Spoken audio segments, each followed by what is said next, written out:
Yeah, and Queen of Pain, another hero in that same vein where matchups before where it felt like the Quap could slightly struggle in, a Quap that's supposed to be the lane dominator, give her 3 damage, give her heals every single time you get a Shadow Dagger tick. The hero is probably something that Bryle, no mid laner is going to want to deal with Quap. If we ever see the Quap get through, I think it's going to be fairly frustrating for everyone involved. At the same time, I think you have to pick the Tusk here if you're Undying. You either needed to pick your pause 4 here, you need to pick Saberlight's hero, but I think now they want to wait for that 8th pick. You want to be able to counter pick in this second phase. I love the Wyvern coming in from Hokori, though. That's another hero that's going to be able to deal with the Chen army just that little bit more, and it's all magic damage, so it is going to slow you down just a little bit with that Splinter Blast spam. However, a lot of times when we see this Winter Wyvern pick, we do see them really prioritize that Arctic burn. So I wonder if we'll see a little bit of a switch up coming out from this Winter Wyvern specifically and picking it into the Tusk Clinks. I don't know how well it plays versus this Clinks because with that new Q, I've definitely seen heroes, they get queued by that Clinks, and then even if they're Cold Embrace, they take so much damage from all of the attack modifiers that get stacked on top of you. But Leshrac, I like this hero a lot. We talked about this hero a little bit before as well. Got changed to do just flat out more damage to heroes. And if you can get a little bit of speed, I think Leshrac is one of those heroes that doesn't really slow down. This is feeling like a Leshrac patch.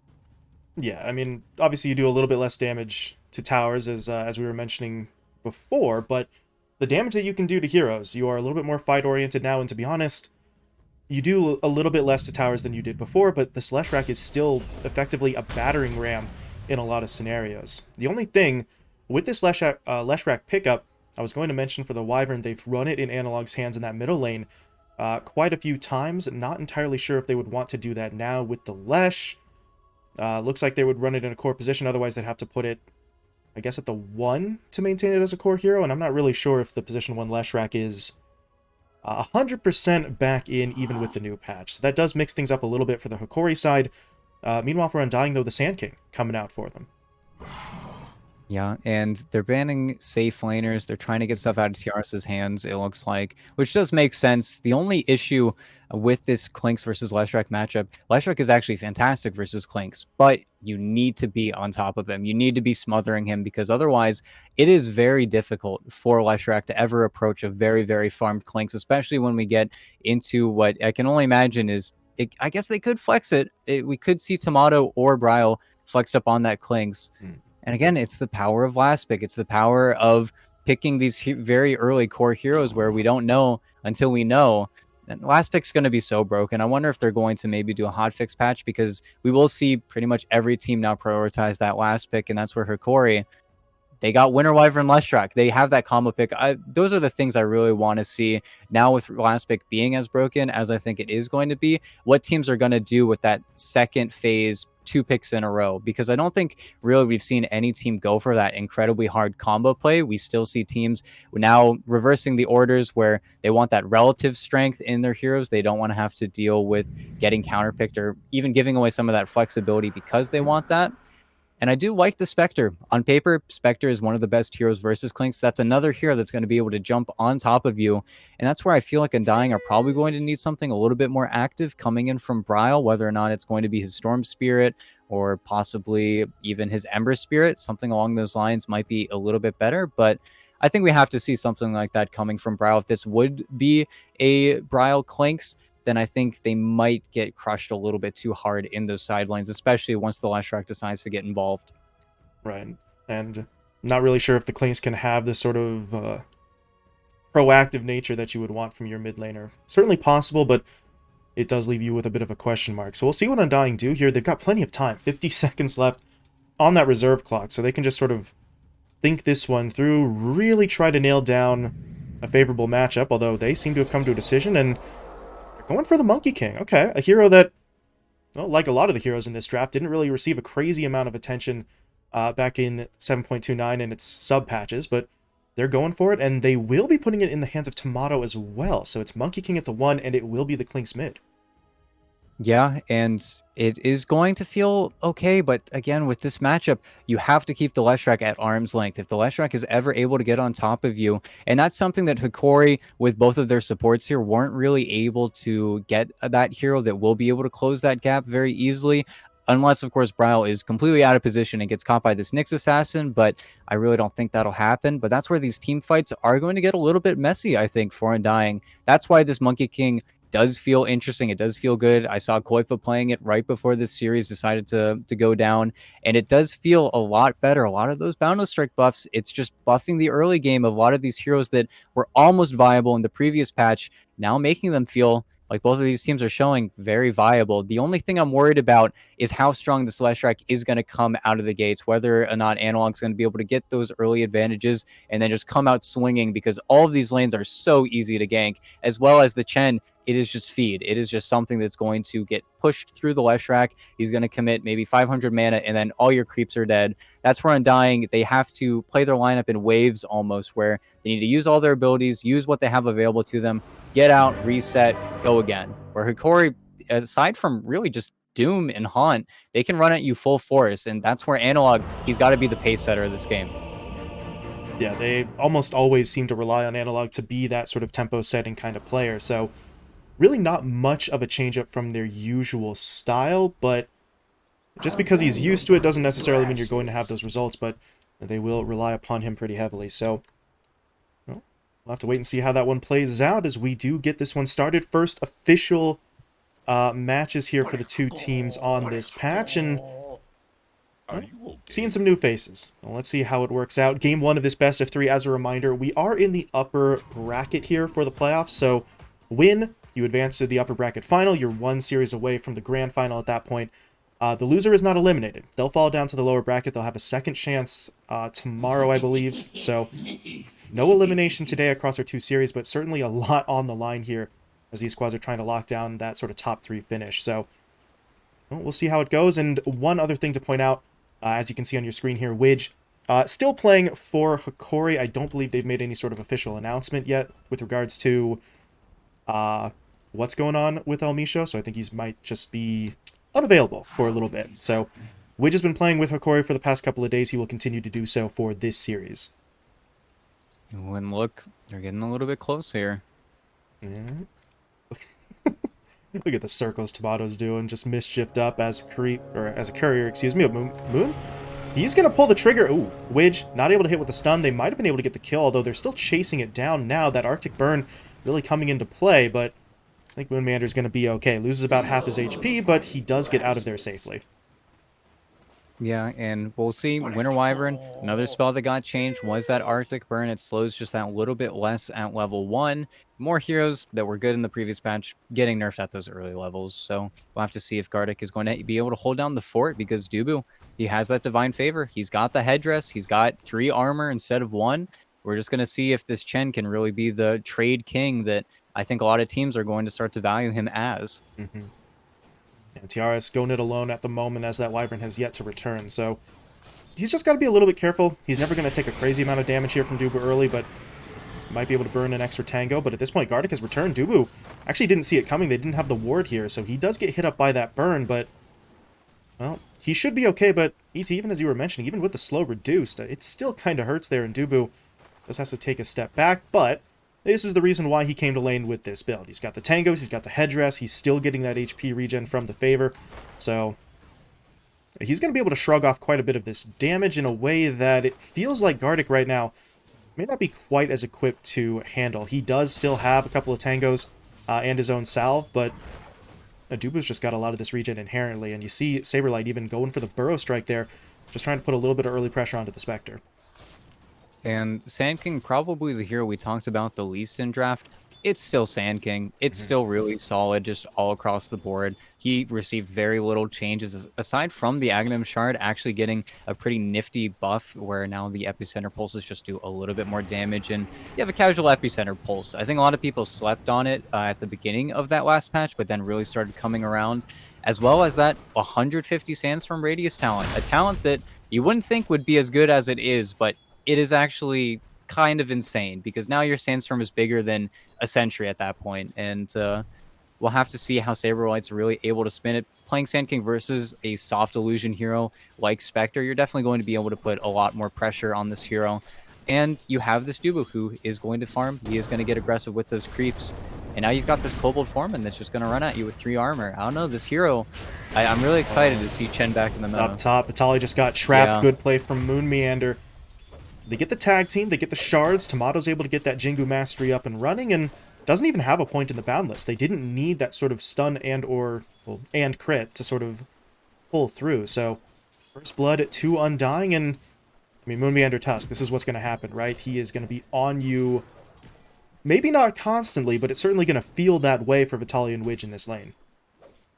Yeah, and looking at Monkey King, it's another hero that got its numbers changed around where this level 1 Jingu Mastery is actually something that you can play around. You actually have enough lifesteal where you feel like you can make those trades early on in those creep waves. It doesn't feel like you need to bide your time. And you're so fast with the tree dance now. Going from 0.3 to 0.1, that is just a little bit crazy. That was a shard pretty much in the previous game. And now you have the Aghanim Shard swapped over to the Mischief too. This hero is cool, but it's so quick. Tried for it again. This time the Shard Trap isn't going to be there, but they're still going to lay some nice damage in on Vitali. But yeah, Moon may have gone a little bit too far forward. Widge comes in for the stun, but with Tomato here to sort of cover his retreat, Widge really doesn't have much more to go with. Once the Impale is down, it's really kind of down to Vitali to provide the damage, and it's a level 2 Doom. Scorched Earth is really the best that he can do right now, so the good news is they keep the pressure off Vitali there as he was getting jumped in on. The bad news is they really can't take it any further than that. And Moon really doesn't feel like he's been humbled in the slightest here. He is just going to continue pushing forward. The only real limiting factor is his mana right now, and his courier is coming out to him. So I assume, yeah, some tangos and a mango. But yeah, Vitali's going to get jumped in on again. So, well, Moon didn't need that much mana, just enough for another tag team, and they jump in. This time Tomato did have the Boundless, and this lane's getting a little bit rough for the Doom. But ET, in this kind of scenario, how much do you really care if the Doom is sort of getting bullied like this? Is this a sacrifice Doom for the other lanes kind of scenario? It definitely feels that way, and that's where Widge, I'm very surprised that even though I know it did get nerfed, you don't see him stealing those creep waves, because that really is the name of his game. That's why teams would pick this Nyx Assassin. You would be able to ignore the enemy safe laner, and I think playing into the Monkey King as much as they have has really set back Hokori, as well as that little pull that just got off. Even though Tomato is taking this underneath his tower, I think Vitali is really just getting the scraps right now, and you could be getting more if you had someone playing here manipulating the creeps, but that's the power of Monkey King. That's where teams, they do need to start respecting this hero again, and I think it's a hole that Undying are definitely going to play in. This hero is just going to ruin every single melee matchup. Every single time Vitali goes for these creep waves, it's 2 hits, 3 hits, and a lot of pressure. You can't walk up to that wave, and the Nyx Assassin doesn't help that either. And you see he's trying to get something going, but Moon is just a little bit too quick with the small camp pull. You're only getting 2 creeps max every single time, where Tomato just getting wave after wave shoved into him. It's a pretty big problem that Hokori have really missed their timing to fix it. Yeah, Vitali may struggle a little bit longer here. Meanwhile, over in the middle lane, Analog, well, I thought initially he was looking to make a rotation. He's actually just looking for the bounty rune here in that east side camp to fill up the bottle as... What the heck? I think there was a little graphical glitch on my end for Bryle with the barrage. It was sort of going over the cliff, but no need to be concerned. But Analog now, I mentioned before, didn't think he was making a rotation. He's kind of hanging out in between the lanes right now, so this is a little strange. He is trying for the rune now, and he does manage to get it, but... Ooh, nice Dubu! He doesn't get out in time. The long TP is canceled. Oh, that is so unfortunate for Dubu. It's, again, that sort of extended TP, and yeah, they've got the stack. That's quite a bit of money. Brow's going to give it a go, though. And, I mean, he's salvaging a decent portion of that, so that's going to work out okay. And now Gardic, kind of in an awkward spot here. He throws down a sentry, but Saberlight's in with the Burrow Strike. Brow's going to start laying the damage in, and Gardic is pretty much guaranteed to go down here. Tries for the stick charges into the Cold Embrace, and that is going to keep him alive, but I still don't really think he gets out of here at this point. He could have tried for the Arctic Burn, but then you're trying to dance over this tiny little cliff line here, and it probably wasn't worth the mana or the cooldown, so Gardic's going to let it go. Bryle's going to be able to get his kill. That's the 3rd now for the Undying side. Meanwhile, in between the towers, yeah, Vitali, well, still not having a whole lot of fun. His support rotated mid to try and soak up some experience, so at least Widge is getting closer to that Vendetta, but I mentioned before, is this sort of a sack the Doom for the other lanes kind of scenario. I'm not sure if that was the plan, but it's the reality of this lane. 3 deaths so far for Vitali. He is, as you mentioned, just kind of getting scraps right now. Yeah, and that's where the Monkey King, once you do have level 6 on Doom, you can put a little bit more pressure on him, but Tomato really could care less, and as soon as they show that Nyx Assassin mid, it's the easiest play in the world. But this is where Analog had such a good minute. He was able to get 3 out of the 4 runes that were spawning before. If they can get a kill on Tomato right here, this would be massive. This would completely save Vitali's game at this And point. Moon is actually TPing mid Here we right go, now, so Widge. there's no backup. They're going to make the jump in. Good stun to start it off. The mana's been already used, really, so he had no way out of there, and that is exactly the kind of kill Hokori needed. Analog, we talked about it coming out of the draft, how much they were going to rely on him to try and sort of make some plays here. That is the play they need. Is, oh, Saberlight. Is he really? They know about him. Yeah, okay, no chance for the Epi there as he realized he was spotted. So instead, he's just here to defend the tower, and he will do his job. Now the rotation, though, coming in on the backside. Bryle and Moon, they're going to look for it. They get the snowball down. Analog's going to take that damage. Can they finish him off in time? They need a little bit more, and I feel like they've got it. As Bryle finds the kill, now they want to turn their attention onto Vitali. I don't know if they realize Widge is here, though. That could complicate things a little bit, but they're going to try for it anyway. Pushing in onto Vitali. The Doom, though, with the Scorched Earth, is just going to be able to walk away. Now Moon's the one who's kind of breaking off here, and now Widge will reveal himself. Going in for the Vendetta hit into the Impale. They will be able to find that kill for Vitali, so the Doom does finally get a little bit of revenge, but you lost Analog at the start of that fight, so really Undying going to walk away with the better of that trade. Yeah, you also displace your Sand King now, had the TP to his safe laner's lane, and now we need to see Tomato pretty much boot someone out of their lane, or he's going to be hitting jungle creeps, something that Tiaras is very happy with. He doesn't have a lane opponent really anymore. Dubu will be able to put something among the pressure on him, but it really isn't that much, and Brawl versus Gardic, well, didn't even get the ward. Okay. I mean, you got to admire the effort, right? Gardic is fighting for that vision in this east side jungle. He realizes these stacked camps, they had already spotted out one before, so they know what their opponents are up to, but the Gardic alone isn't able to stop it, and Bryle, with that maxed out Burning Barrage, he's got the AoE damage to get through this pretty quickly, so... That's pretty ridiculous. Yeah, this is something that really changes the game for the Clinks. He's got that ability to take the stacks in a way that just straight up did not exist before for him. And we don't even see him going for what a lot of people are saying is the new build on Clinks, where you get a very early Maelstrom, you get that Javelin, and then you start going for these stack plays. But he's going to have a Desolator so quick. This is almost TA timing Deso coming out from the Clinks. That is absolutely absurd. It feels like this hero is really strong, where it was unplayable in the previous patch.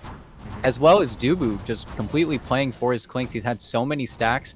You have that endless supply for the Death Pact, where we saw in the previous patch how important those stacks actually ended up being. So I wonder how heroes like Clinks, like Doom, like the Chen, who need those creeps, are going to be able to benefit off that manipulation, where in previous patches we saw pretty much no emphasis on stacks, even though you had those heroes that were definitely capable. And I'm just really watching bottom, where Spectre is just laning versus Dubu, but Dubu's getting a bunch of these lasses. He's just farming away. Not a care in the world.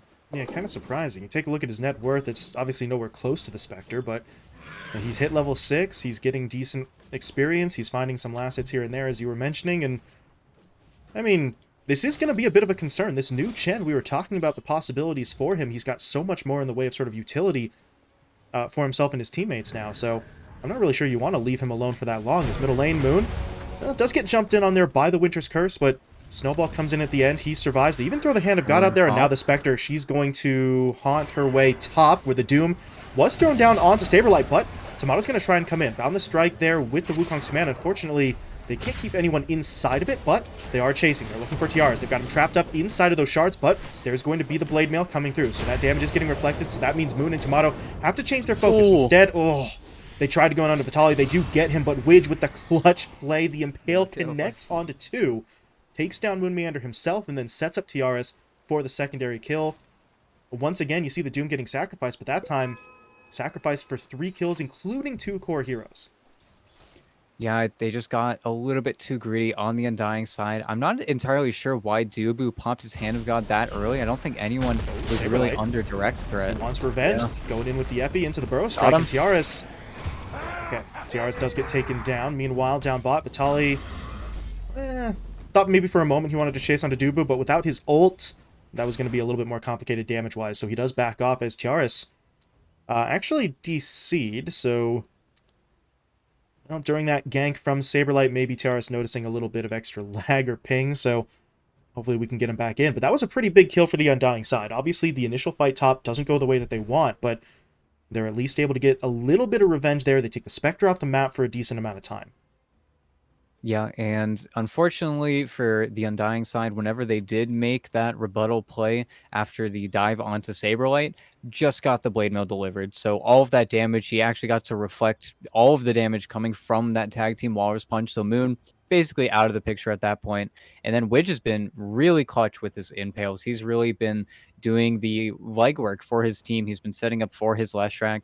And Analog, he's been trying to make the rotations and he's been where he needs to be, but he's starting to play this farming game and he's falling really far behind this Clinks. The Clinks is just that little bit more efficient.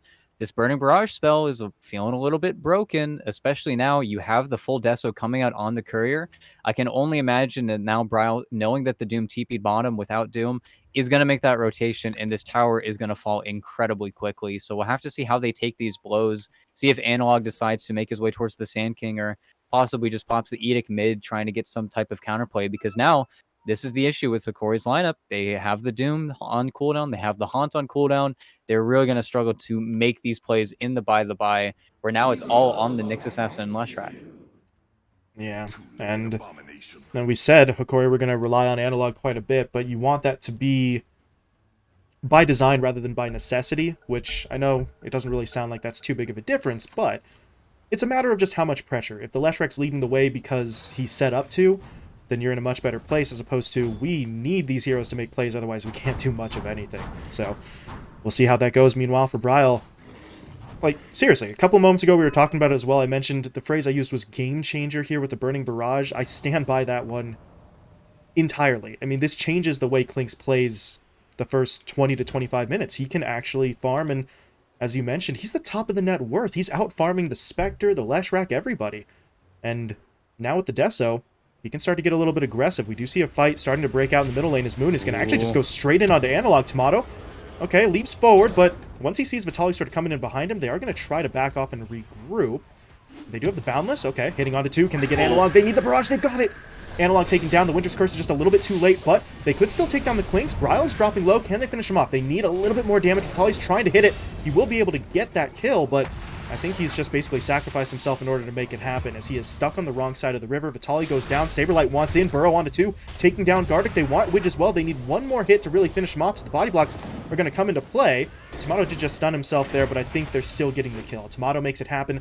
Double kill for the Monkey King, and that goes pretty spectacularly. Yeah, they lose Bryle at the end, but 4 kills going their way. The only hero they don't get is the one who wasn't there in the first place, as Tiaras is currently pushing top. Yeah, and it's very unfortunate timing-wise. I think if Widge hits the Vendetta Strike onto the Clinks there, out of the Winter's Curse, then maybe you get Moon as well.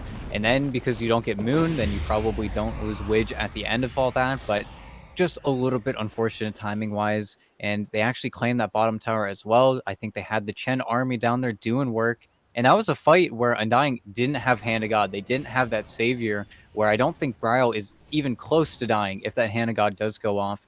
But this is the problem with Undying. It feels like they are just a little bit more efficient than you. And Dubu has gotten, I think, maybe 8-9 stacks off every single time that Bryle has taken advantage of over and over again.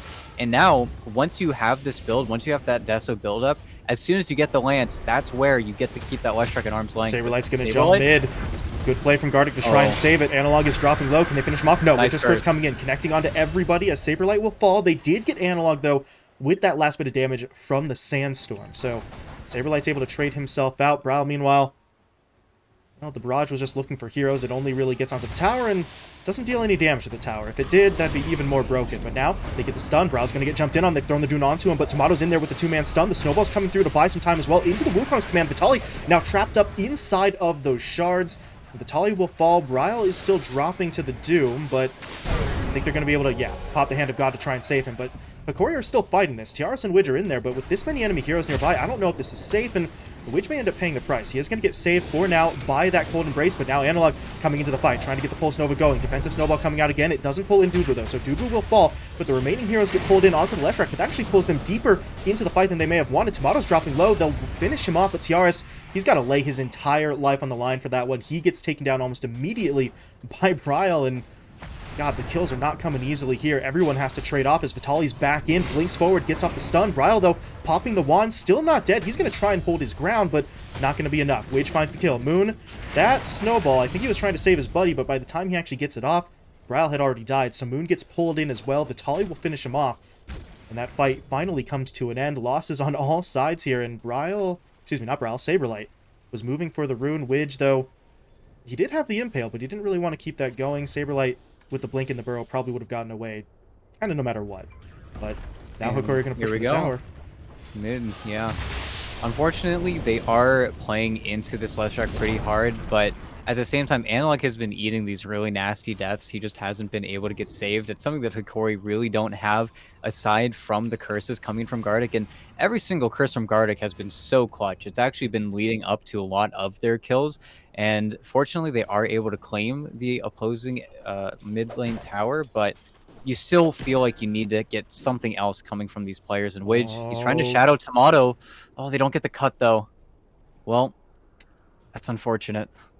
He had the Quelling Blade, just wasn't quite there in time. Meanwhile, on the other side of the map, they're going in onto Tiaras. Blink into Burrow, into, oh my goodness, into the Snowball. The Walrus Punch is there. Bryle's dishing out the damage, but Gardic again. You've been talking about those clutch Winter's Curses. He throws one down here into that Splitter stun from Analog. Saberlight gonna get taken down, or maybe not just yet. He's actually fighting his way through this. The Sandstorm may just kill off Gardic. No, Gardic's still surviving, but well, Ern's not going to finish him off either. Vitali. Meanwhile, further to the east, Vitali's going in. Can he get the kill? No, well, he can't, but Analog does, so you're at least able to get a double kill there onto your Leshrac, but it will cost them the Doom once again, and at this point, Undying are still pushing forward. They want it onto Widge. One more right-click in from Bryle gets the job done. So Analog picks up a double. Bryle gets one as well, and overall, I believe that's a 3-for-2 trade in Undying's favor. So they will maintain that net worth lead. It's hovering at just under 2K, but neither side really willing to back down from these fights, ET. They're just going at each other. Yeah, and that's where Gardic, if anyone is sitting behind this Spectre, that fight actually turns on its head. You have the Haunt, you have that reset. If he's able to walk away, then that fight will be a lot messier for Undying, but they need to get on the Clinks. They need to be able to punish him. They had a really good jump mid whenever they had that incredibly extended fight before where they got him as soon as that death pack ended, but that's where this Chen Clinks opener might actually be something, where you always have this really high HP creep sitting in the backline, able to give something over to your buddy. And fortunately, I did just look mid and see one of his creeps immediately get devoured. It's something that is very annoying for Dubu to always deal with, but Dubu's just fighting. That was... He blinked in.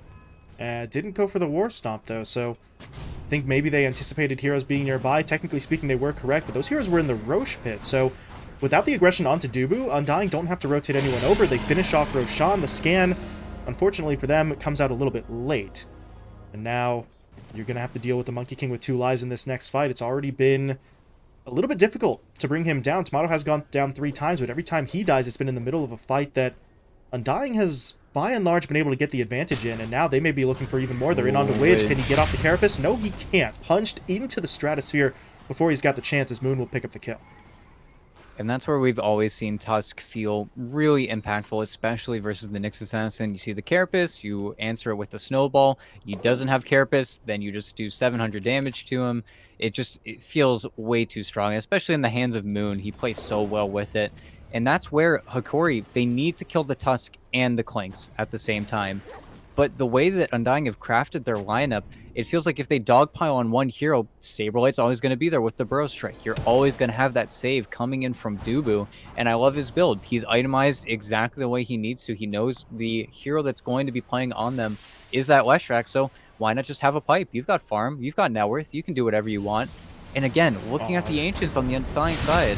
They spotted Gardic.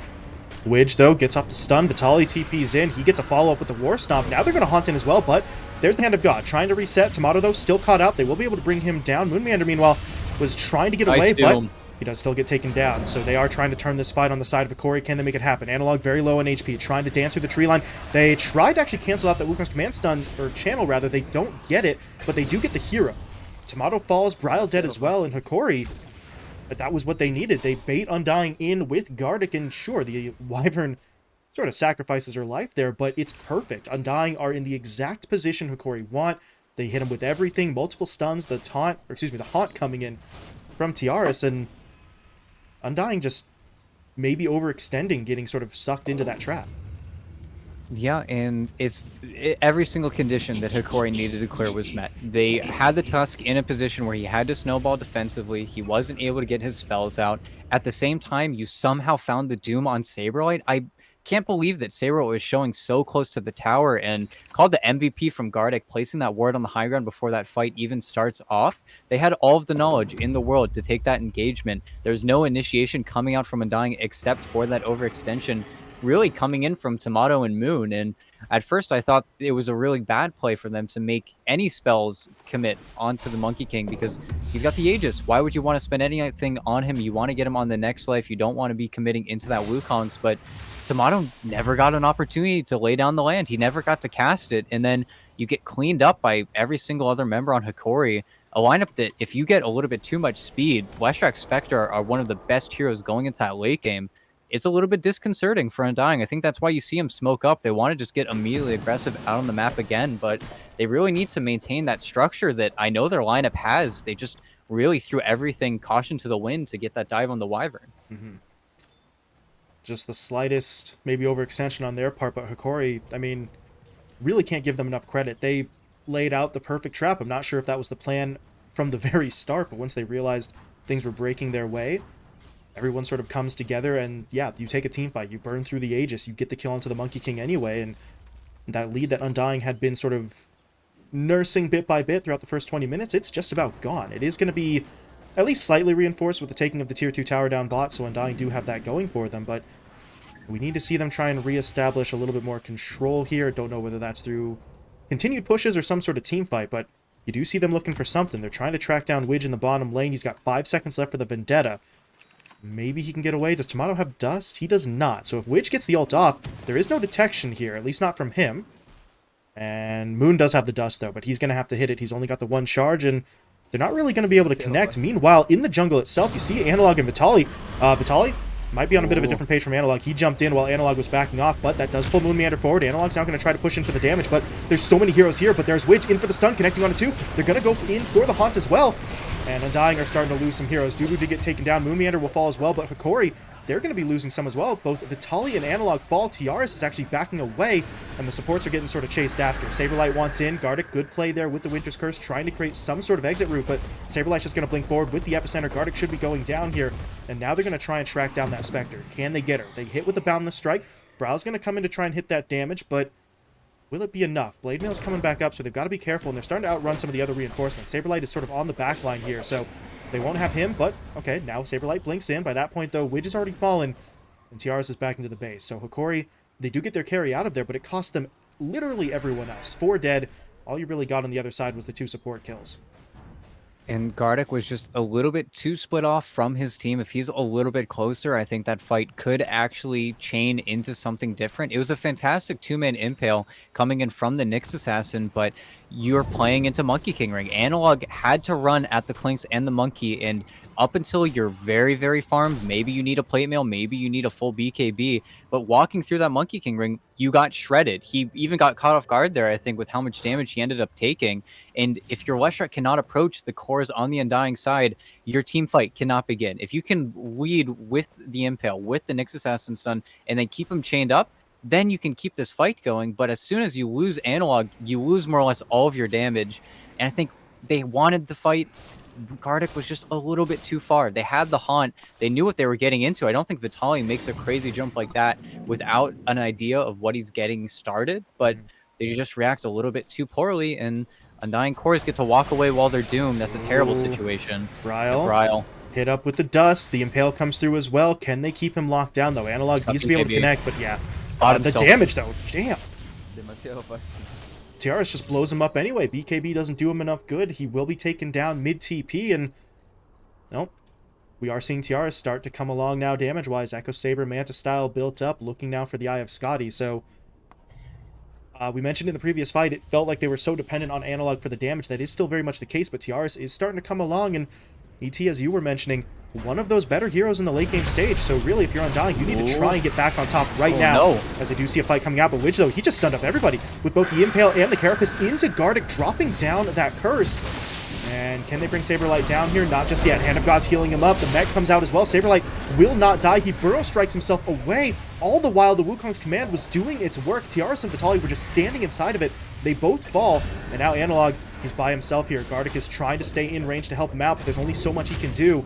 As they do get Dubu, but it's going to cost them everyone else. Analog falls. Gardic now gets spotted out. Boundless Strike finishes him off from Tomato, and well, Hokori going to lose that fight in its entirety. All 5 dead. Triple kill for your Monkey King. And Undying, if they can get the Wukong's command, if they can keep those heroes inside of it, as you mentioned previously, they just get shredded on the Hokori side. They don't have the defensive capabilities yet to just fight in the middle of it.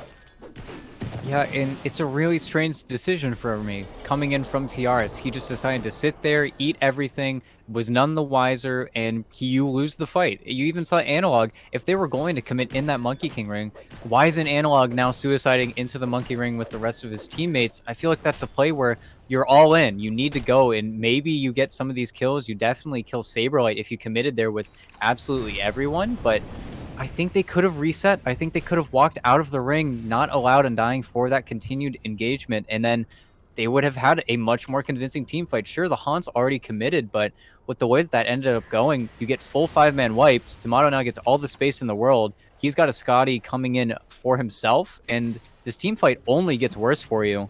And now Roche has respawned, so we're going to see the map really heavily start to be favored over there. But, oh no, Analog TP'd bottom. Oh, Even if they try to make a response, it's just too late. At least this isn't the most important Roche anymore. There's no cheese. It does feel a lot less impactful. It is just Aegis Shard, but no contestation. Nothing they can do. Not even Gardic trying to get a cheeky kill with the curse. Just feels like now Hokori are going to start running out of plays. We're going to start seeing some more tier 2s fall. Yeah, Undying now with sort of momentum on their side after the teamfight win and the Roche attempt. So they're going to try and take control of the map, get those final tier 2s, really push Hokori back into their base, really try to limit Tiaras' farm, because as we were saying before, the Spectre, it's a strong hero in the late game. Tiaras is building up, not enough obviously to win that last fight, but the progress is still being made even if it's a little bit slow. So if you're Undying, it is time to sort of put the clamps down on those Hokori heroes, really try to prevent them from getting anything further, as Tomato breaks his way through the tier 2 tower in the middle lane, immediately just rotates his way over top. So they're not even wasting any time. He's going straight for it. They may have to worry about the creep wave, though, as Widge is kind of pulling it away. Bottom. Yep, bottom lane, they jump in. Analog gonna get himself caught out there. No BKB, really not much in the way of defensive items. He did have the plate mail, so a little bit tougher, but not nearly enough to survive. And now Bryle, he's hunting Vitali. There's Saberlight in for the stun, and this Doom has no backup and really no way out of this. Gardic is trying to fly his way over, but you're not that fast on the Wyvern. Maybe if he got the Winter's Curse, that could have solved something, but for now it's 2 dead. Both cores. Gardic's in some trouble. Did they spot him? No, they did not. That's... ooh. Nail-biting there for Gardic, as he will TP himself away, but the second he TP's out, you look at Undying, they drop sentries, they get those eyes out of the area, and they really just are doing everything they can to limit Hokori, taking away vision, taking away farming opportunities, and now pushing onto the high ground as, oh my god, Gardic. All the way in from Tomato, not able to actually secure the kill, but he does make sure that that Wyvern sort of pushed back so Bryle can continue to do his work on the tower. DD Rune, Desolator. I mean, this tower's just going to get melted as Widge does his best. The Impale hits onto Tomato, but not Bryle, so the push continues. Yeah, it's just this DD rune timing. You have a full Daedalus completed on the Clinks as well. If they ever wanted to secure this building, they just throw down that ring, but they're valuing that Hokori can actually keep them there. They can actually force you into a pretty bad engagement. Just let Bryle finish it off. You got a Grove Bow. Makes him feel even more broken. But actually, they're going. Okay, they drop the Doom onto the Clinks. That's a good start, but where's the follow-up? Vitali's the only one in right now. There's going to be that Wukong's command. Tiaras actually, oh, he just haunted into it. He's got to get out. He will be able to clear out for now, but Undying, they're chasing after him. When Mander wants in, trying for the body blocks. Tomato, meanwhile, jumping forward with that Primal Spring, getting onto Gardic first, trying to take away the threat of the Winter's Curse. They haven't finished him off just yet, though, so Gardic is going to get the opportunity, but at this point, his teammates are just losing too much HP. Widge goes down. Analog is going to get completely finished off as well. The Curse comes through, but By that point, I don't think it's really going to be enough to matter. Saberlight's very nearly taken down, but he will survive. And now if you're Hokori, what more can you do here? There's a buyback from Widge, but your other 2 dead cores don't have theirs available. And they're just going to go right in for it. They look for the burrow onto Gardic, taking him down. They're going to isolate Tiaras now as well. Can he get back to the fountain? No, he can't. Moon Meander hitting him up with the snowball. Tiaras tries to make a nice play with the Manta, but it's just not going to be enough. And then Moon, just to finish the job, throws in the max level shards to finish the kill onto Widge. And, I mean, that's pretty much disastrous. Everybody was dead. The Doom is coming back up, but there's no buybacks available. So Undying really feel like they're going to get whatever they want in their opponent's base in the aftermath of this fight. And they're not calling GG, I believe, because they see them going for this bottom ranks. You still have that tier 2 top, so they will start to hit tier 4s in a second here, I can only imagine, especially if they've got the Greaves, they've got this very simple reset, but you go for the Doom onto the Dark Pacted, or the Death Pacted Clinks, it just feels like it's too much, and as soon as you go for that, you immediately get stunned up by Saberlight. You don't have a BKB on the Doom. I just really think they went on the wrong target for the most important fight of the game. Ancient is just going to die here. There's nothing they can do about it. Wukong's command, just to make sure. Vitaly's going to give it a go, but yeah, he should be going down here. The GG does get called, so maybe the Doom survives? No. Vitaly will be taken down right at the end, and Undying will take the win in game number 1. So, first match on the new patch. Undying come out and kind of feels like they have a good grasp on some of those new strats here so far, as Hokori obviously did put up a fight, but just really never felt like it was enough. Yeah, and they really struggled to accomplish what they wanted to with this draft. They had speed. I'm sure if you take a look at the win probability graph, it's a huge dig up out of the Undying side when you had that 4-man wipe, when you were able to get a lot of that momentum in your side, but you kind of throw it away. You kind of don't get enough accomplished. You give away a 4-man wipe followed by a 5-man wipe. You play into Wukong's command 2 times in a row. Don't learn your lesson fast enough, and Undying are a team that are 100% going to punish you. But this Chen Clinks opener, you got to be a little bit scared, especially looking at what they were able to accomplish. I got to highlight it maybe just a little bit there, but Dubu was so efficient.